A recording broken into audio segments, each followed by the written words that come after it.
All right, pulled everything, cleaned up everything, and again, we are leaving things in place to see if they come back next year. So we can look down these rows, which I've marked on my hand-drawn map. And what we have in this, I'm calling these rows, you could call them columns, I suppose. Here are slicing tomatoes, mostly black Cherokee in this area, although they didn't get very ripe this year. Again, I had a bad year, blah, blah, blah. And then here are tomatillos.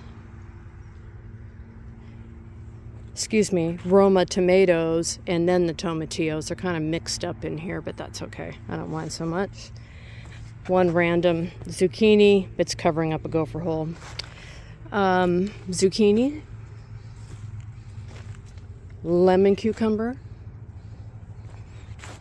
Okra. A bunch of these big guys. I need to open those up and spread the seeds around. More tomatillo. Mostly regular cucumbers in here, but I see there are some lemon cucumbers in here as well. And then we just kind of have miscellaneous stuff. And on the end here is one of the areas where I've got the runner beans, which I will finish harvesting and replant for next year. So we're going to bring in leaves and more chips, cover up all this stuff to let it rot in place. And we're going to see what comes back next year.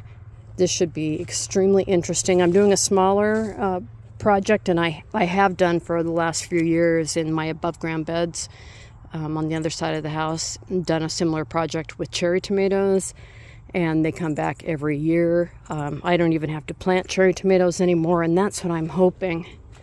What I'm hoping is going to happen here. These are just going to come on back, and I don't need to plant, and primarily because I am out of the country until mid-April, and I won't have time to start my seeds in the high tunnel because, well, I will have time. I will make time, but this could put me right on schedule rather than me being behind and trying to play catch up again. So I know that's a lot of good food and fruit that's left down here, but most of this got frozen, and the tomatoes no longer have good flavor. The tomatillos don't have good flavor. A lot of them are starting to rot, and the cucumbers are all overgrown. It's just a whole thing. So I don't feel like I'm wasting any of this. I just feel like I'm planting it, and it'll come back again next year. So let me know what you think. We'll do this together. Also, just as a reminder, we had this small addition put on the house, and the guys came in through that gate, made a road in here, and really shut down my garden for part of the year.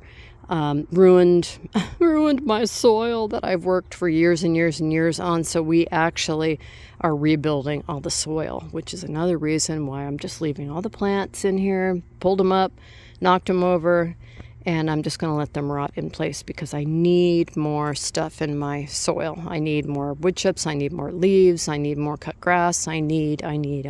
So this is a big pile of cherry tomatoes I'm going to actually pull out of here because I have so many cherries on the other side of the house. I don't need a bunch here, but I do see some. We're not going to worry about that.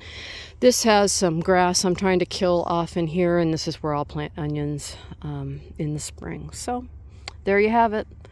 Let's see how overwintering does. So let me know if you have any questions, and we'll talk to you later.